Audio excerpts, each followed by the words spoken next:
Hello, good morning, good evening, or hello if you're watching the recording. My name is Justin Hardman. I'm joining you today from Hong Kong for one of the first 21CL live sessions we've done in a while. So it's happy to be back doing this. And I'm joined today by Shasha, who's based in Shanghai. And I've been following her work for a while around stepping outside of a school setting and going into more of an entrepreneurial position to build AI products as a non-coder. So it's a really interesting story. She'll be joining us as well at IFE AI and Future of Education in Jakarta. So very much looking forward to connecting with her face-to-face. And there's still an opportunity for you to sign up for that conference if you're interested in November. But for now, I'd like to hand over to her, and she's going to share some of her story and her journey. From lesson plans to product building, reimagining her career in the age of AI. So hopefully this will be inspirational to those of you that are tuning in or watching the recording later. Over to you, Shasha. Thank you, Justin. As Justin was saying, right now I am building AI products for teachers. The tool I'm building right now is an IBSA grading tool. But long story short, I'd like to introduce my journey from the very beginning of my career to land on where I am right now. I'll share my story first, and later on, I will share a playbook. Some of the things we can think about if you're thinking about navigating the career towards the overlap of AI and where you are right now, or you're just interested in move towards the next step of your career. And so here we go. First, I'd like to invite you to think about this question. What would you create if anything were possible? Maybe you like to create a book, write a song, create a film, or you like to build a service for the people you genuinely care about, or a tool that a lot of people can use and can address some of their pain points in their daily life. I certainly dreamed about it, but the idea was a bit vague at the very beginning. I like to share with you how I connect the dots, and looking back, everything makes sense. So here's my journey. If you can see it, the journey wasn't very linear. Looking back, it's like, wow, this is a journey I actually took. But looking back, I feel every little dot connect to where I am. It makes totally sense. So I share a little bit of this. So my background in college was actually in bioengineering. So that's where I laid the foundation of my understanding of system thinking and problem solving. I still remember back then I did a lot of experiments and research when I was a college student. And in my high school years and college years, I know one strength I have is language, particularly English. It wasn't challenging for me. So very naturally, before I graduated from college, I applied for an internship for an organization called New Oriental. If you're in China or you're familiar with Chinese tutoring market or extracurricular market, you probably know this organization. So before I graduated from college, I was doing summer camp and doing my internship there.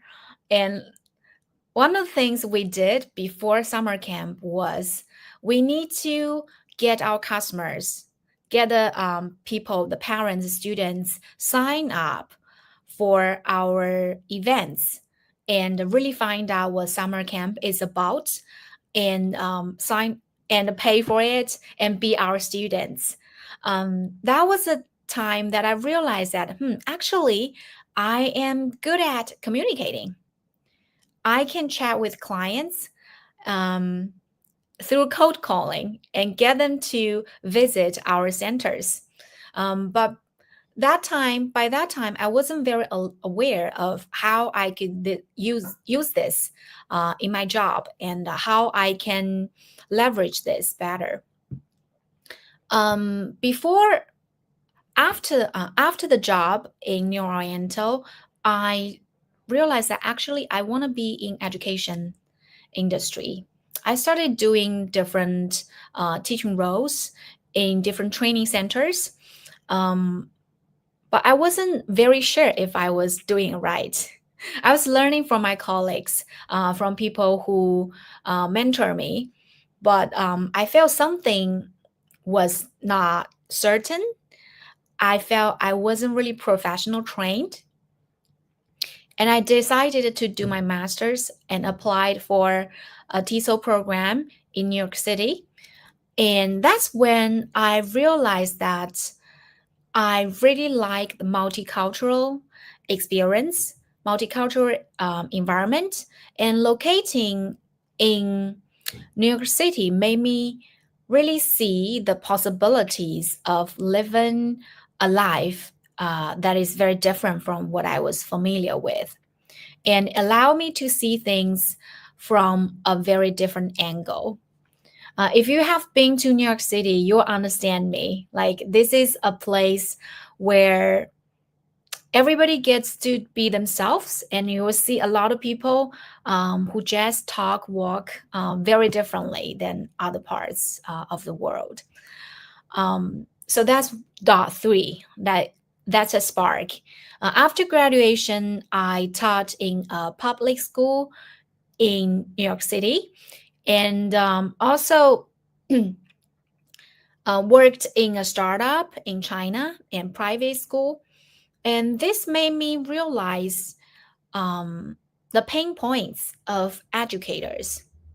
I got a firsthand understanding of doing course design, of teaching students, the day-to-day management of being in a classroom, and how we can support the students. And also, I had a lot of fun being in the classroom. I was teaching in primary, so I had a chance to really understand how kids think, how we grow. So the journey was very inspiring. And I also felt something was off when I was doing teacher training as a participant. I felt the traditional way of training teachers in China was very different from what I was taught in New York. Um, it's like a contrast of traditional teaching and more of student centered teaching. I felt maybe I could do something and support teachers in their development. And that led me to learning and development job in YCYW. That's where I build the systems and programs to support and empower our staff, both teaching and non-teaching. And we have this online learning platform. We design courses for teachers to learn, self-paced courses. And we also develop leadership programs and customer service, all the other bits that could empower our teachers better to teach our kids. My last event before I left the organization was annual professional development of the organization, with more than 2,000 staff joining us. And this year, we actually had the focus only on AI. So we invite our students and teachers who are more ahead and experienced in this area to share their journey and how they use AI in their teaching and learning. And we also share and remind our staff, we have a lot of resources for you. Here's how you can use it. The event itself was a huge success. And me, as one of the coordinators, got a lot of positive feedback and messages from colleagues and leaders. And that was the time I realized that actually there's a huge gap between how AI is developing and how things are doing, how teachers teach in the class, even within the same organization, even within the same campus, everybody could have a different experience, and they're at different pace. Their openness, their curiosity, their experiments can look very different, and there is no certain answer for how we should use AI in the class and how open we should be. But I start to see things start to shape as I attend some of our AI education festivals or conferences, which is a really good sign. Um, and dot six, with all the things going on my career, like I shared just now, I took a gap somewhere before COVID hit.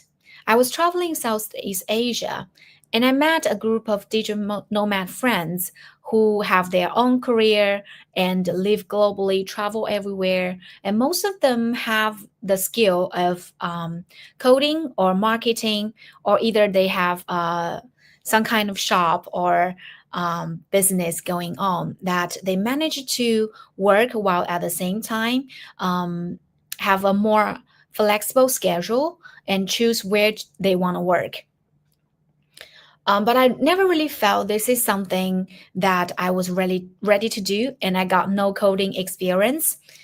But I feel maybe AI could help me to achieve part of that.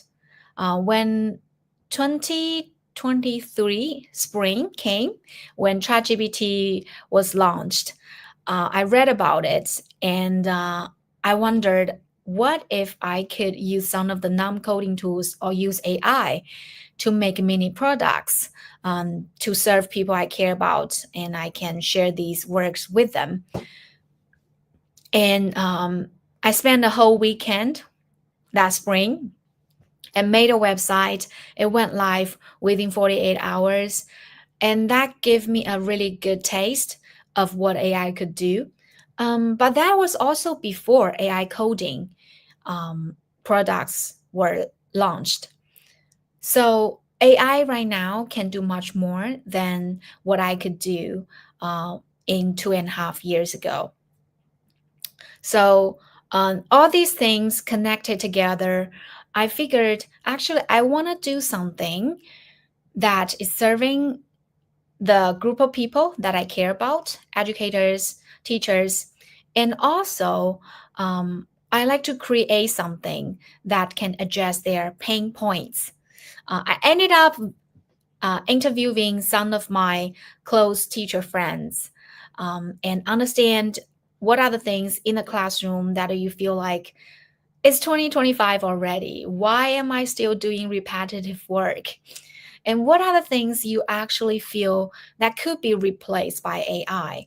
And you hope you have an assistant or someone who can just do it for you.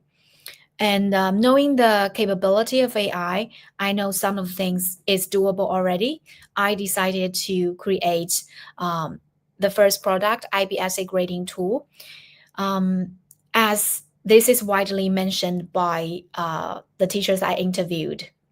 They were saying that I don't want to spend like 1 hour just grading one essay. That's a lot. And I want to focus on the skills really matter. I want to have more time to spend with the students and to understand their needs, and maybe even adjust some of my teachings based on these conversations. I want to build real connections. I have more time to understand them, to develop them, or think about how they can develop lessons differently to focus more on curiosity, problem solving, iteration, these kind of things that might be more, that will be more vital in the future of the AI world and even in the job market. So I want to ask you one question. Okay, I just share my dots that led me to where I am. What are the dots that brought you here at this moment? How many steps you have taken to be here? What are the pivotal moments that led you closer and closer to where you are? Um, You can pause for a moment and really reflect on it. And if you are joining us live, please share in the comments and then we'll read it. Okay. With that going on, I like to share an image that I really like. This is an image. If you can see, there is the past and the future. And on the left, there is where you were born, where your life started. And the green part is the path we took, right? This is where you chose. And the green part actually includes a lot of dots we selected, we took. And if you look at the black lines, you will know that these are the paths we didn't take, dots we didn't connect, things we didn't do. But at this moment, if you see this, where you are right now, sometimes you will feel that's it. That's it. I don't know what I can do next. I feel this is it for my life, or this is the only path I could do. But now, if you look at the right side, there's so many paths possible for us to take. The path that, the dots that took you here is your past. And in the future, you can take different dots to land on where you want to be. And I think AI also inspires a lot of people to really think about what they could do. And today, I'd like to share some of the guiding principles, a new toolkit for you to think about what else you could do, what you could create. We got a new LinkedIn user. I don't know your name, but thank you for contributing. So this guest got this journey. Wow, wonderful. Took me a while to get to where I am right now, from MICE industry to health and beauty, and MICE again, education management, ed tech, and now 21st century learning. Yes, thank you so much. So as you can see, we took a lot of different paths. And I wonder, have you really thought about this is where you will be at this moment when you just started? Like one of our participants said, MIC industry. Did you think about, oh, actually one day I will be in ed tech working in 21st century? So that could mean our future might be something that out of our imagination at this point. And I like to share a little bit about the future of work. This is in the shaping process already. If you are paying attention to how things are and how AI is being used in different industries, this is a trend that is going on already. Right now, a lot of companies, organizations, there could be more than thousands of people, big teams, big impact. But the future of work might mean small teams, big impact. If you think about it, some of the work we do already can be automated by AI, and especially the repetitive ones. In the past, some of the things we do might be need an operational team, a sales team, or a content design team or marketing team.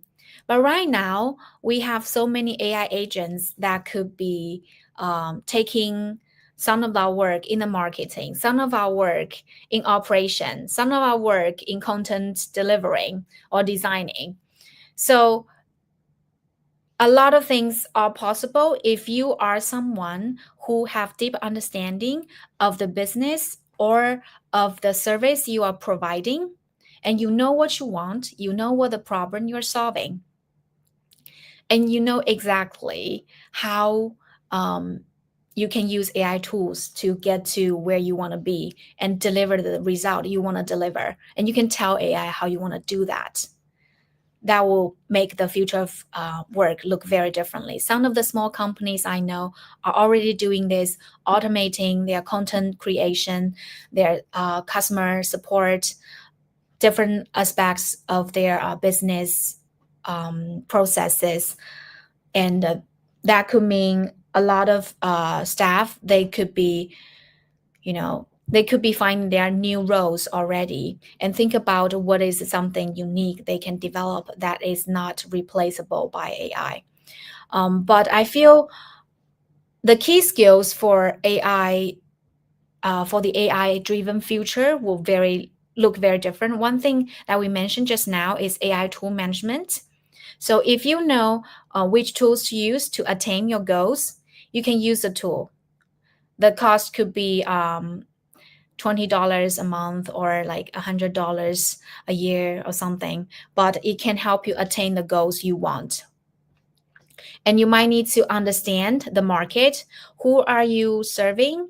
Um, and also, what are the good results look like? What do they need? This requires us to really get down to the human piece, to understand your customers, to understand their pain points, to understand how you can come up with an idea or product or a service that address their needs. And it also means we need strategic collaboration. You may need to find the people who are really good out there at what they're doing, while at the same time they could build strong connections with other people, either their customers or the teams they are working with, to address the issues, the challenges they face, the product, the service they want to ship. And I feel teachers actually is in a very good position. Educators in general are in a very good position in the age of AI.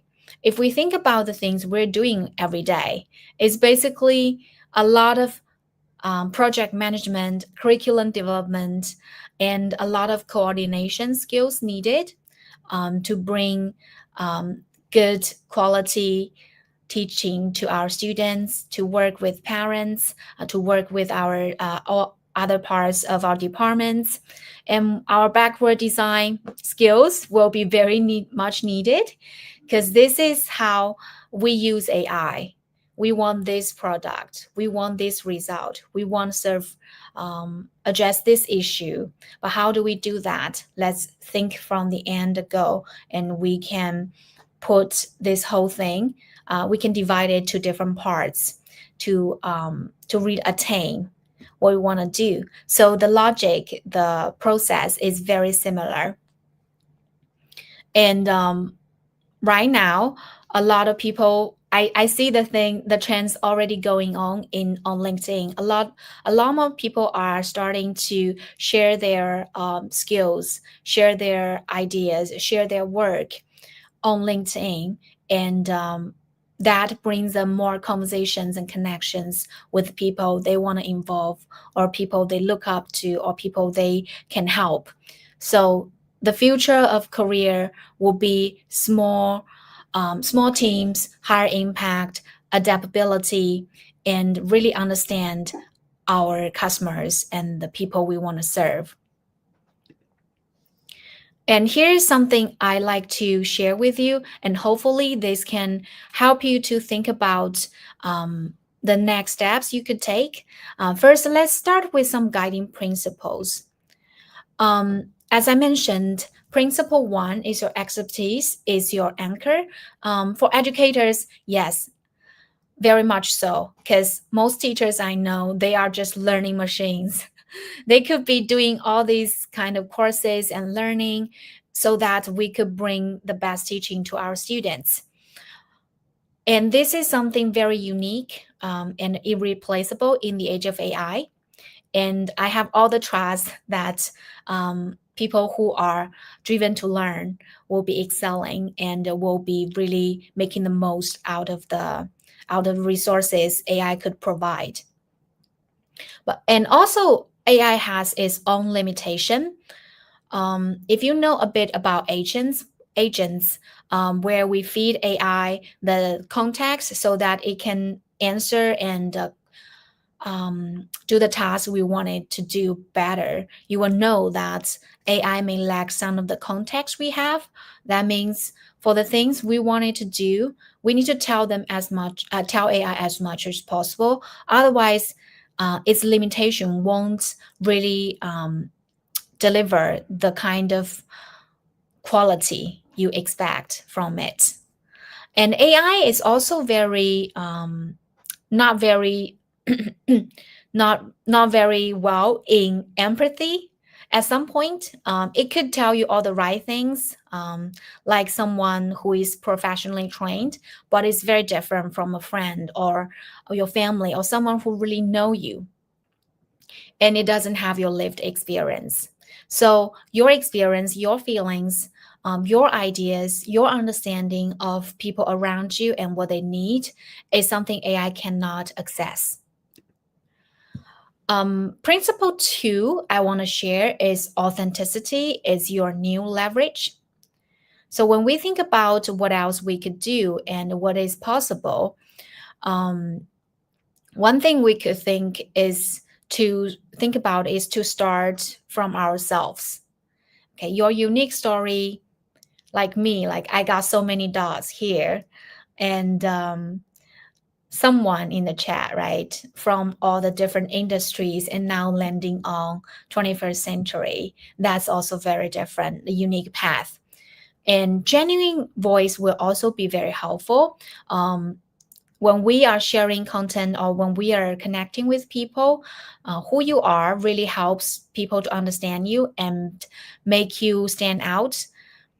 You might be very humorous, like humor might be your strength, and you can use that in part of your work and make people to understand you and connect with you.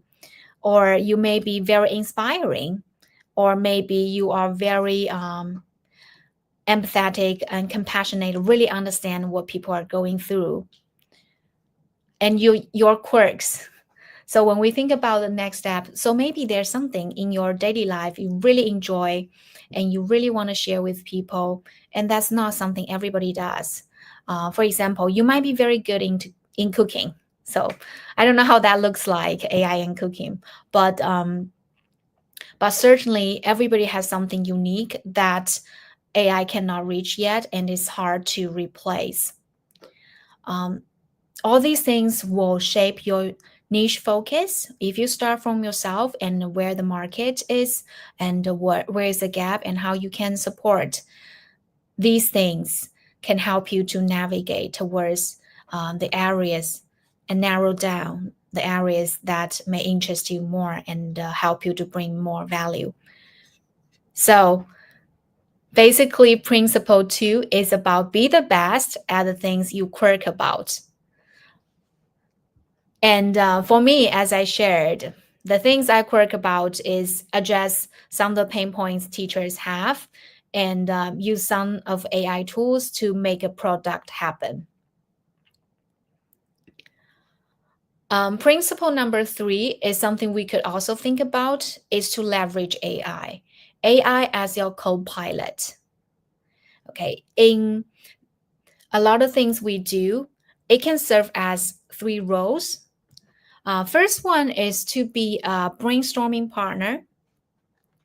It helps you to explore and validate ideas. At this point, if you're thinking, okay, I have this unique strength and I have some knowledge AI cannot replace, you might as well just to open the chat and ask it, like, here is something, here's what I do, here's what I'm good at, and give me some of the ideas or side business or the next step of my career. How could that look like? And you may search and go through all these ideas and think about if there's anything connect with you. If you're not happy about it, just tell AI and you can go back and forth to explore some of the ideas, brainstorm. And if you do have an idea in mind, AI can also be the skill builder for you. It can act as a personal tutor or someone who is a career coach to help you learn new skills. So you may ask it, like, explain product management like you're a teacher to me, or you're like a career coach to me. It will bring the steps to you, and As teachers, you may ask you, like, if you could do backward design, how this learning process can look like. How would you support me as a student to master this skill? And if we have something that we know we want to do and we know the process already, that's the time we can think about how I could automate the system, the work we do. AI could handle repetitive tasks like creating lesson plan drafts, generating emails, or summarizing research, or even draft the content in your tone if you have already got a good database of how you talk and how you create, how you write. So I would say using AI as your co-pilot, we need to be a very good communicator, be very patient, tell it your story, tell it what you want so that it can help you better. It will be also helpful to ask better questions, sometimes even ask it to challenge your thoughts. I would ask AI to help me find out the blind spot. I would just simply type in and say, based on our recent conversations, based on your understanding of me, what are the things I might be missing at this point in terms of product building or service providing? Is there someone I missed that I could connect with? What do you think my weakness is? Or skills I need to develop to ensure we deliver the result for the teachers. ChatGPT has good memory, so everything we share with it, it will remember. The more you chat with it, the more it will understand you. So it has more context of where you are and how to help you. Here's something you could think about if you are thinking about what's your next step could be. The questions here will help you to design your next thought. Something you could think about is the problem you have in your work environment or for the people around you. Do you notice there's something people constantly complain about? Do you hear it often? For me, I decided to develop the AI essay grading tool because I have all my teacher friends complaining about it. So I felt this is something I could support and adjust. Another thing you can think about is your quirks and passion. Do you have a topic you can talk about for hours? And what interest feels like unique to you? Or unique genius? Are there things you are particularly good at and people will ask you about it? For me, this one is usually about English learning. And sometimes my friends would ask me how to communicate with others, how to navigate a difficult conversation. As I mentioned previously in my sharing, like I realized I'm a good communicator when I was doing the internship, and I start to leverage more for this presentation I'm doing now. I decided to do more of things like this because I realized that I really, really enjoy chatting with people. I really enjoy presenting. I enjoy sharing my expertise. So this is something I chose to do because I feel this is part of my unique genius. Also, once you have all these answers to the first three questions, you can pin down some of the small things you could start experimenting. It could be a simple guide or a tool or even just a poster and share on your social media and reach out and let people know that this is something I am trying. DM me if you're interested or I'm happy to chat, things like that. Or you can even use the answers you have to these questions and ask AI to brainstorm with you. And you can be the one who decide which one makes more sense and the ones you want to try out. Another thing we could think about navigating to the next step of our career is to really understand the market needs. So that's where you can find alignment of the things you're passionate about and you're good at, and think about who would be the one who would be the one pay for what you're doing, what you want to do. Is this a valid need? Or you may think, what position might be a good fit if you're looking for a role like that? Again, AI can be helpful when you do this. I use this ChatGPT research tool and Perplexity. So these tools are the thing are very helpful when we want to do some research. Basically, it will gather all the data or information they can find online and put together a report, uh, a research result for you, so that you can read through it and even track the resource and validate if it's true, and really understand if this is a real market needs, or this is something you're not really sure about. The market is not ready yet. I've talked a lot about the how. Um, One thing I want to mention and remind everyone, if you are interested in exploring the next step, who would be something really helpful for you to think about. Recently, I connect with a lot of people in ed tech space and met people who is interested in really driving AI in education, and thought leaders, um, someone who can provide services to schools. This network helped me to understand the market, understand schools' needs, and understand teachers' needs, what they want to learn, what would be helpful. So they are really bridging the gap I have between where I am and where I want to be. So sometimes this is what we need, right? It's not start doing, but maybe we may think, maybe we want to think about we want to connect with, uh, how we can find the answer. If you find the right people, things will be smooth, and that will connect you to the next dot. Some of the things I find very helpful when I connect the dots with, by connecting with people, is that build a support network.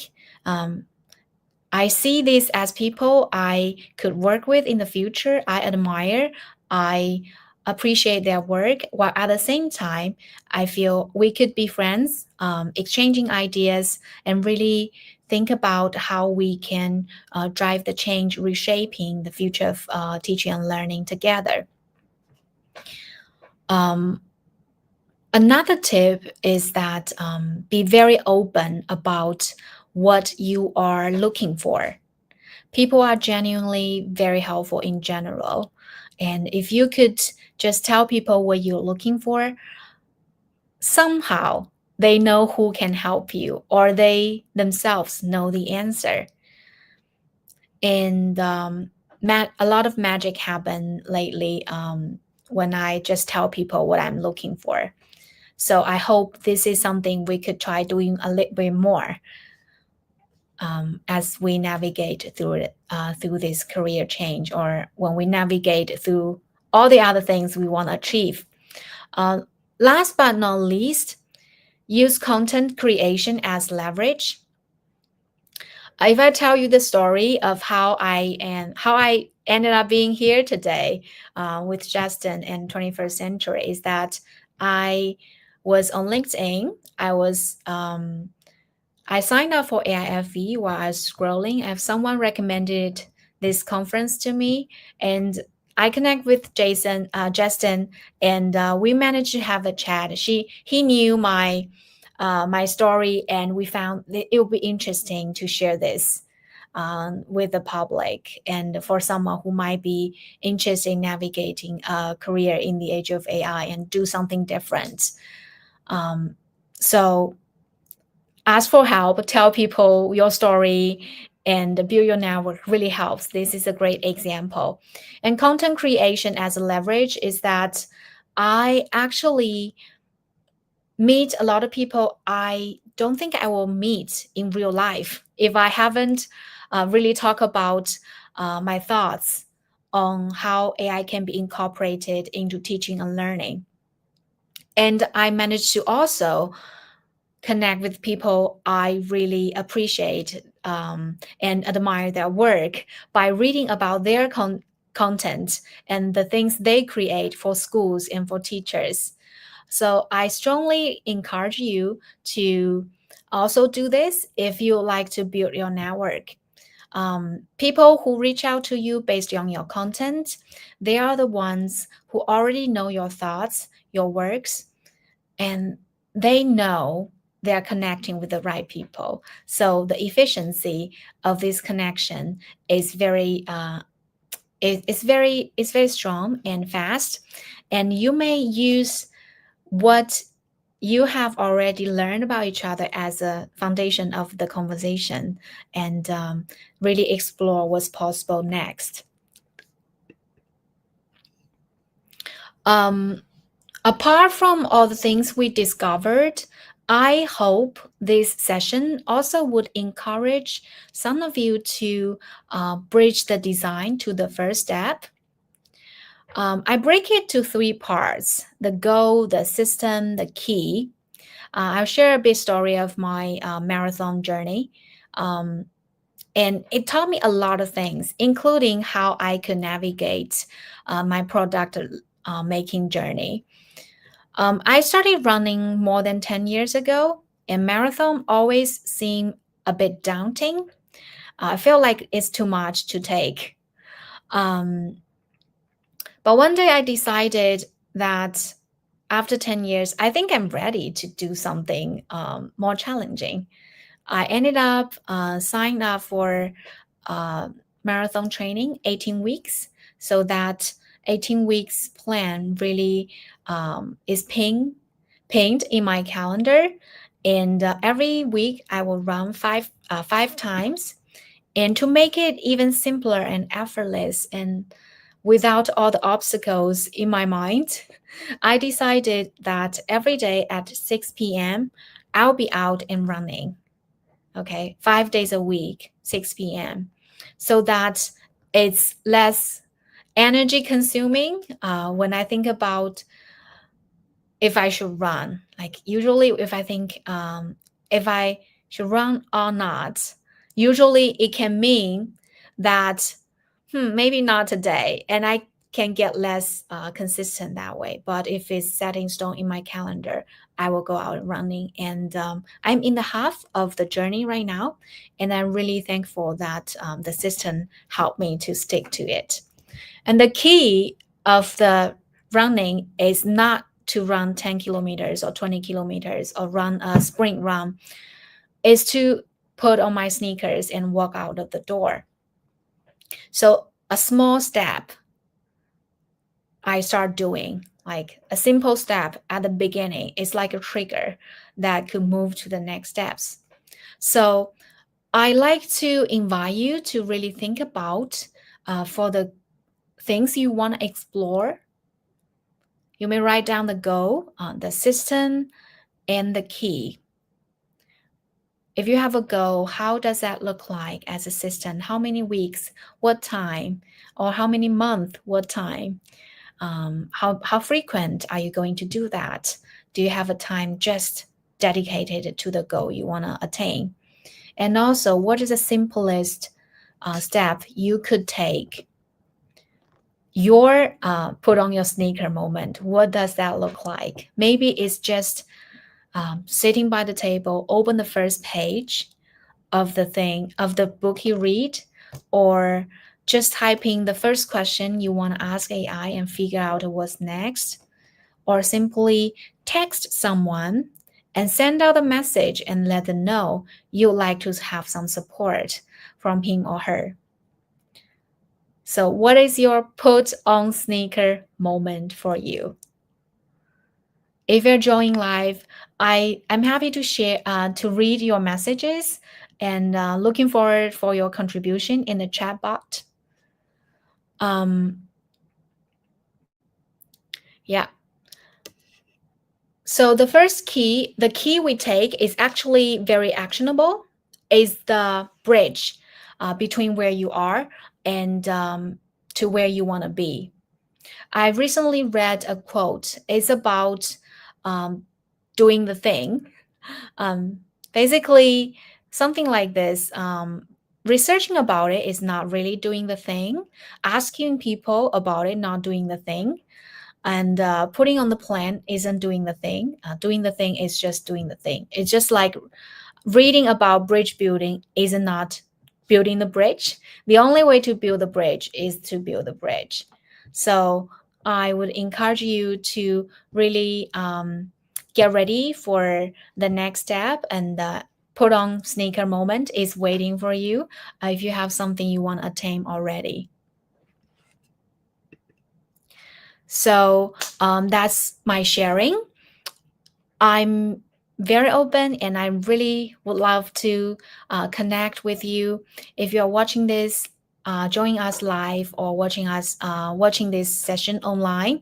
Here's where you can find me on LinkedIn. And if you're interested in having a chat, you could also add me on WeChat. We will continue the conversation. Thank you so much, Shasha. That was really great sharing. I really enjoyed hearing more of your story. I know a little bit from watching you on LinkedIn. If you are watching this live, please do feel free to drop in any questions or comments or messages of support or whatever you want to do. But I definitely have some questions myself. And I guess the first one is because I was reflecting on your story about, you had a bit of a journey before working in schools, right? And that I think helped plant the seed, right, for what you could be doing outside of education as well. A lot of educators have always been in schools, right? So like Mm. they went to school, then they went to university, and then they became a teacher. So they've not had that experience outside of the kind of formal education system. So I wonder, Mm. and I think for many teachers that's even more intimidating, right? Because they don't have that experience. So I wonder if you could share some examples of what some of those, and I like your metaphor of your running journey. What could be some examples of what a putting on the sneakers moment might be? Like what are some practical things people might do? Um, As That's a very good question. I believe this is something a lot of teachers could be thinking about. Um, Putting a sneaker for, in this case, it can mean just to go out and see what's possible, right? Experience comes with experiencing. So it's hard to just read about it and get the experience. It's hard to know what's possible by just being where we are at home and read about it and someone who is very far away from us. But if you are interested, whether you are interested in coaching or you want to make your own product, how about just to join a community and find people of that space and really chat with them, understand what they actually are doing on a day-to-day basis. Who do they connect with? Who are they serving? Will that interest you? And sometimes it doesn't have to be something very far away from where we are. Ideally, it's something we are familiar with already and move towards something that we might be interested in, like I plus one, right? So in the teaching case, so maybe you learn about designing, right? Or you learn about AI coding or product making, but it doesn't have to be making a product that is for engineers. That's a market for a lot of people. Or for designer, it may be making a product for your student, for your day-to-day work. So that overlap between where you are right now and where you want to go, it doesn't feel very distant and unreachable. I would say my the most helpful way for me to really connect towards the next step is to um, connect with individuals, knowing their story.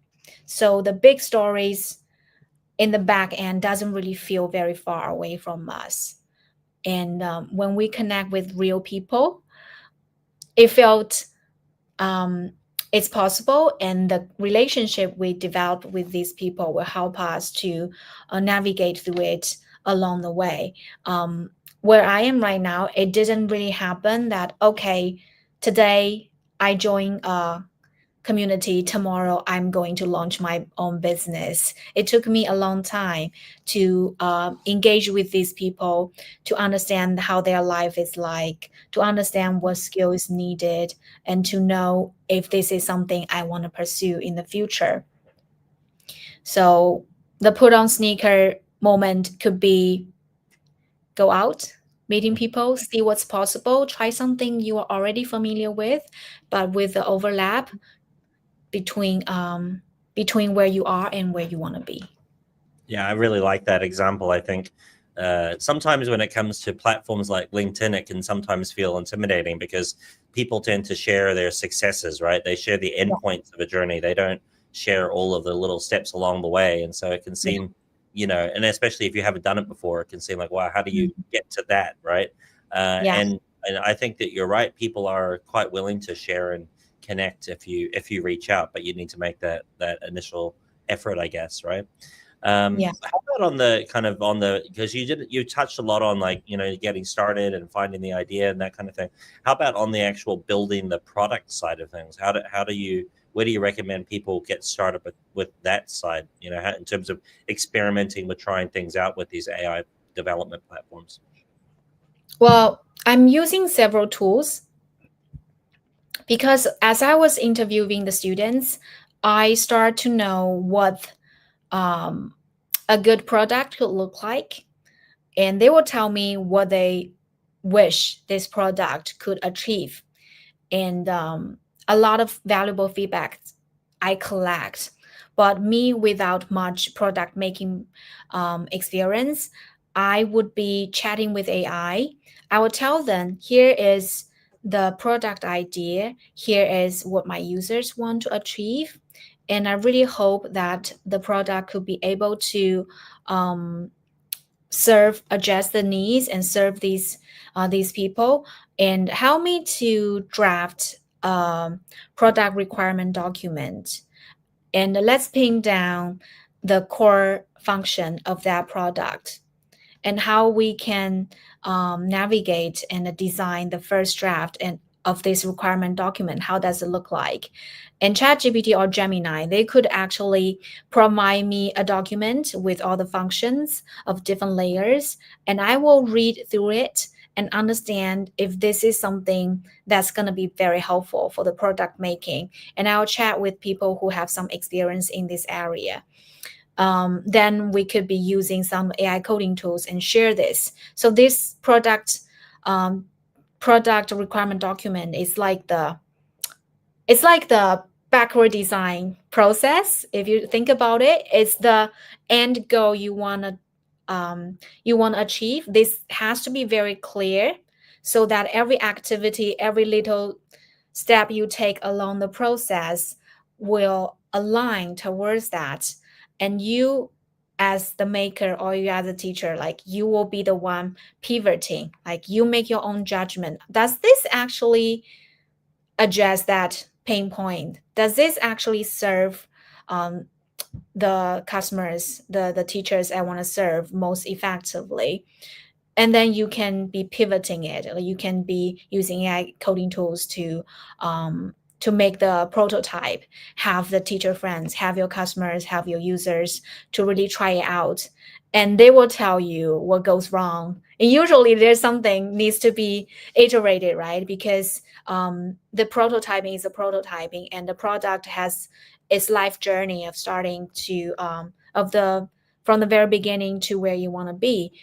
Human input is much needed. AI, it has this basic understanding, and it has really good coding skill, but it may not know like how well you can use it, and if it actually make the using user experience the most comfortable and most effective. Yeah, I really liked your analogy of the. It's not an analogy exactly, but how you talked about teachers have actually a lot of skills around product because they're trained in thinking like with a backwards design method, right? I mean, that is essentially like good product development, right? I wonder if you might also reflect on, because it occurred to me as you were speaking that, I think some people, that might be considering this path of, you know, you know, different income streams other than being a teacher, building products, that kind of thing, might get caught up in the whole, you know, business part of it, right? Like, how do you sell it? What Yeah. are you, all of that piece. And maybe the way that they should be thinking about it is more, what are my problems that I want to solve? What can I build? And then start Mm, from that point, and then not think about all the business part of it, but really begin with, okay, how can I use some of these tools to solve some of my problems? And then maybe beyond that, some of my mm. colleagues' problems, and then see where it is there before Yeah. even beginning to think about all of the other, business side of things. Yeah, I would say that the best business ideas comes from ourselves, our pain points. And there, of course, there are a lot of, successful AI companies out there right now, and they may be addressing some of the pain points that is not really relatable. Like, you can read about it, you can feel like, wow, that's cool, but do you actually have the capacity of understanding of the people who are using it, right? Can you work with them day to day when they provide their feedback? Are you patient enough? Like, do you really know what they're asking for? So that requires us to not just make something people enjoy using, but also um, for people you care about, for problems, challenges, or things that you can relate to, that will add a lot of, I would say, add a lot of enjoyment, and also even can possibly make the product more successful, because Yeah. eventually AI, they could be automating all the things, right?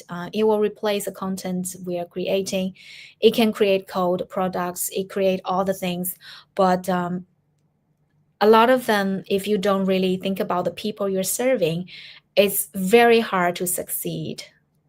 Yeah, well, and I think one thing I would say to that, right, is you said there's a lot of really successful, AI products out there, right now. Yeah. Well, maybe. I mean, there's a lot of like products out there that are, talking a big game, that have a lot of funding, but it Yeah. doesn't mean they're successful necessarily, actually. And there's quite a lot of AI products out there that I think are built by people who are seeing a business opportunity, but don't necessarily know the ins and Yeah. outs of education. And actually, as an educator, like for yourself, who's been Yeah. involved in education, worked in a school, or out, educators out there that are in schools right now, actually, you have a much bigger advantage in many ways than Yeah. commercial companies that are building AI tools, because you are actually in a school, the pain points of teachers, and that's really something that a lot of business people that are building these tools Mm. don't have, and they struggle with. So I think you can't underestimate your own position and what advantages you have as an educator. Yeah, exactly. And I think I think that not just in education landscape, maybe in other industries too, word Mm. by mouth is powerful, right? People connection. If you use a really good product, you share this with your students or parents you serve, you naturally, they enjoy it. They will naturally share this with other people. So in the end, it comes to how well you can address people's pain points and make their Mm. life better by understanding their pains. And AI is developing very fast.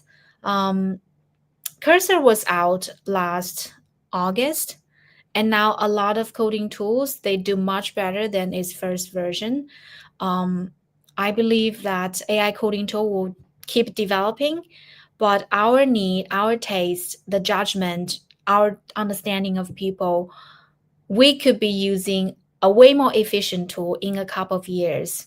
Mm. But eventually it comes down to, do I understand this group of people and their needs? And I sensitive enough to help people address their challenges and help them solve some of the problems they are facing.